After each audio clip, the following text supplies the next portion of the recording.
सः सूर्याय नमः।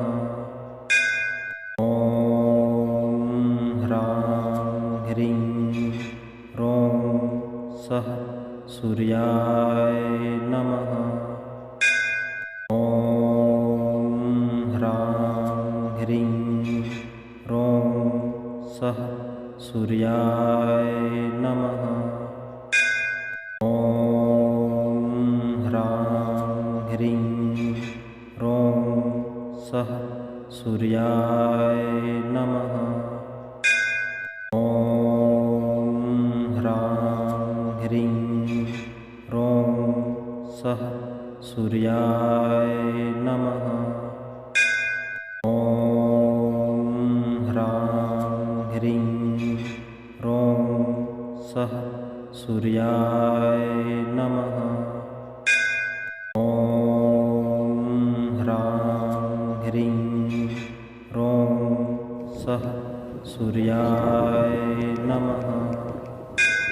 ॐ ह्रां ह्रीं ह्रौं सः सूर्याय नमः। ॐ ह्रां ह्रीं ह्रौं सः सूर्याय नमः। ॐ ह्रां ह्रीं ह्रौं सः सूर्याय नमः। ॐ ह्रां ह्रीं ह्रौं सः सूर्याय नमः। ॐ ह्रां ह्रीं ह्रौं सः सूर्याय नमः। ॐ ह्रां ह्रीं ह्रौं सः सूर्याय नमः। ॐ ह्रां ह्रीं ह्रौं सः सूर्याय नमः। ॐ ह्रां ह्रीं ह्रौं सः सूर्याय नमः। ॐ ह्रां ह्रीं ह्रौं सः सूर्याय नमः।